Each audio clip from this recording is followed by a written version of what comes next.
चलिए आज अगला हमारा टॉपिक है कार्बोक्सिलिक अम्ल। कार्बोक्सिलिक अम्ल टॉपिक जो है एल्डिहाइड और कीटोन के साथ ही जुड़ा हुआ है और अत्यंत महत्वपूर्ण टॉपिक है। इसमें से आपको अनिवार्य रूप से 1% मिलेगा। चलिए आगे समझते हुए इसको बढ़ते हैं आगे। वे कार्बोक्सिलिक अम्ल जिनमें केवल एक कार्बोक्सिलिक ग्रुप होता है मोनो कार्बोक्सिलिक अम्ल कहलाते हैं। जैसे कि नाम से ही पता चल रहा है, मोनो का मतलब एक। तो ऐसे कार्बोक्सिलिक अम्ल जिनके अंदर यदि एक कार्बोक्सिलिक ग्रुप है तो हम उन्हें मोनो कार्बोक्सिलिक अम्ल कहेंगे। 2 हों तो डाई कार्बोक्सिलिक, 3 हों तो ट्राई, 4 हों तो पॉली कार्बोक्सिलिक अम्ल उनको बोल सकते हैं। सामान्य सूत्र देखेंगे, CnH2n+1 और साथ में जुड़ा हुआ है COOH। यदि आप ध्यान दें कि जो ये CnH2n+1 जो सामान्य सूत्र है ये एल्काइल समूह का सामान्य सूत्र है।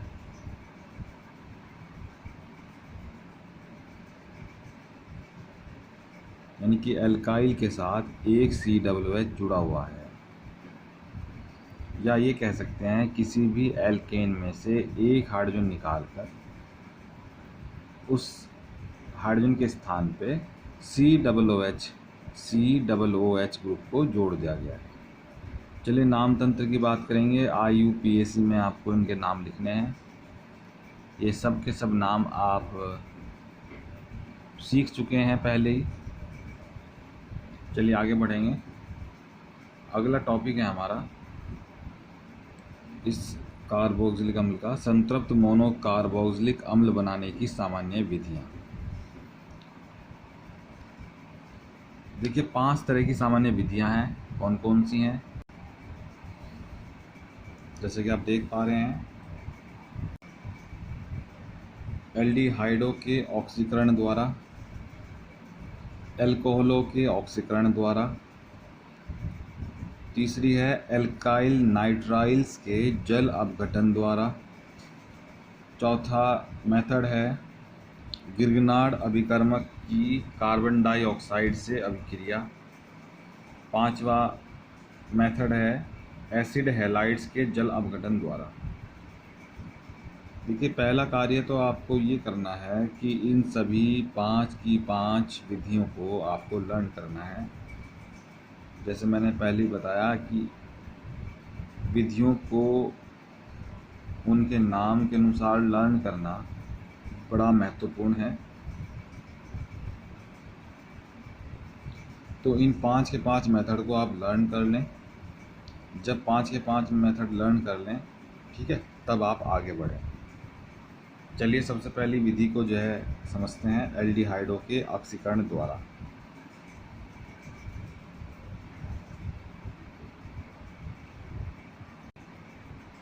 ये देखिए हमारे पास एल्डिहाइड है, जनरल रिएक्शन है, एल्डिहाइड है। ये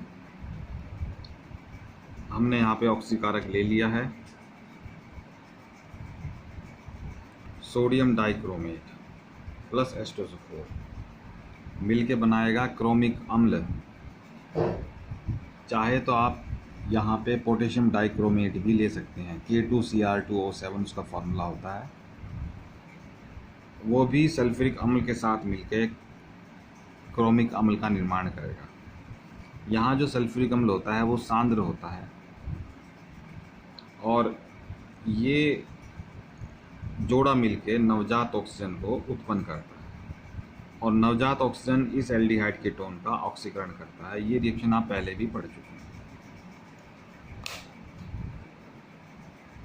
सिर्फ समझने के लिए बता रहा हूँ, मैकेनिज्म ये नहीं है। देखिए वे नवजात ऑक्सीजन इस एल्डिहाइड ग्रुप में फिट हो जाती है। देखिए इसको यहाँ फिट कर दें, चलो यहाँ फिट कर दें, इस ऑक्सीजन को यहाँ फिट कर दें। देखिए क्या बन जाएगा, मोनो कार्बोक्सिलिक एसिड आपको मिल जाएगा।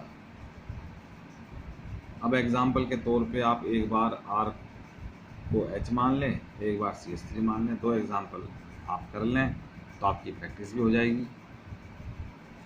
चलिए अगला मेथड है हमारे पास एल्कोहलों के ऑक्सीकरण के द्वारा। देखिए ये अल्कोहल है, ये भी जनरल फॉर्मूला है, हम इसका नाम नहीं बता सकते क्योंकि यहाँ अल्काइल समूह लगा हुआ है। वही क्रोमिक एसिड ले लिया, इस जोड़े ने नवजात ऑक्सीजन उत्पन्न करी। अब देखिए ये क्या करेगा नवजात ऑक्सीजन, ये भी इसका ऑक्सीकरण कर देगा। देखिए ध्यान रखें, अगर आपको कुछ मैं याद दिलाऊं, जब हम एल्कोहल का ऑक्सीकरण करते हैं तो पहले बनता है एल्डिहाइड, और फिर यदि एल्डिहाइड का ऑक्सीकरण कर दूं तो फिर बनता है कार्बोक्सिलिक अम्ल। ये चीज़ मैंने आपको पहले भी बताई है और आपने पढ़ी भी है। क्योंकि क्रोमिक अम्ल एक जो है स्ट्रॉन्ग ऑक्सीकारक है, तो इस एल्कोहल का एल्डिहाइड के बाद भी ये ऑक्सीकरण कर देगा और अंत में हमें जो है एक मोनो कार्बोक्सिलिक अम्ल प्राप्त हो जाएगा। यानी कि पहले ऑक्सीकरण होगा एल्कोहल का एल्डिहाइड में, और फिर एल्डिहाइड जो है, जैसा आपने ऊपर देखा, एल्डिहाइड जो है कार्बोक्सिलिक एसिड में कन्वर्ट हो जाएगा। चलिए आगे बढ़ेंगे।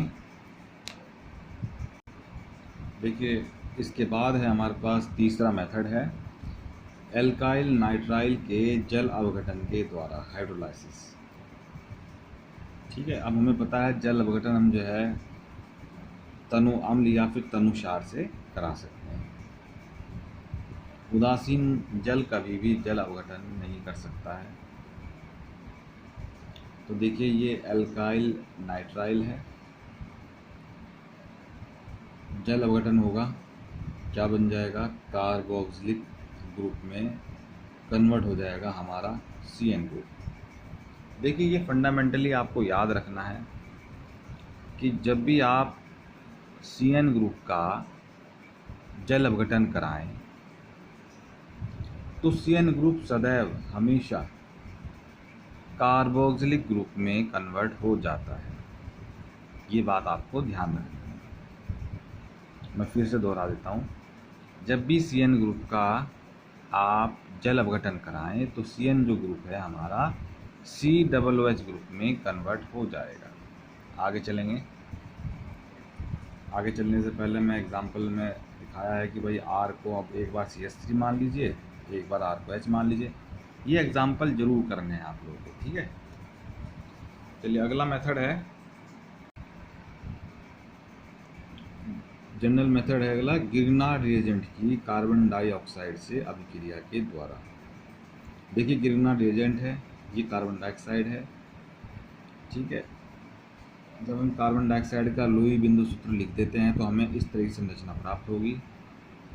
देखिए होगा क्या कि ऑक्सीजन ज़्यादा विद्युत ऋणात्मक होने की वजह से पाई इलेक्ट्रॉनों को अपनी ओर खींच लेगी, तो यहाँ माइनस हो जाएगा, यहाँ प्लस हो जाएगा। अब गिरनार्ड रिएजेंट के बारे में हम जानते हैं, धातु इलेक्ट्रोपॉजिटिव हो जाएगी और ये R इलेक्ट्रोनेगेटिव हो जाएगा, ठीक है। यानी कि जो इस बॉन्ड के इलेक्ट्रॉन हैं वो R की तरफ चले जाएंगे, यानी कि जो R है इलेक्ट्रॉनों को देगा इस कार्बन को, और जो ऑक्सीजन है इन इलेक्ट्रॉनों को देगा मैग्नीशियम को। देखिए जोड़ दीजिए आप,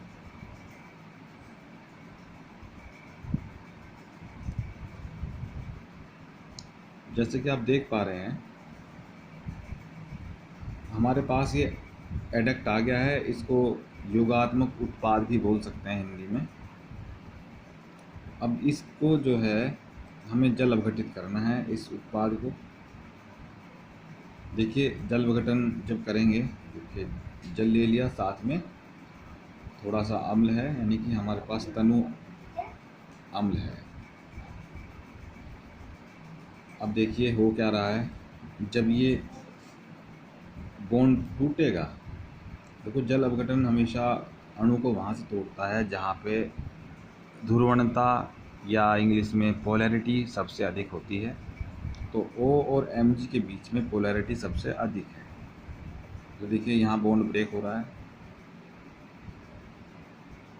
यानी कि O- के साथ H+, और Mg प्लस के साथ OH माइनस। ये देखिए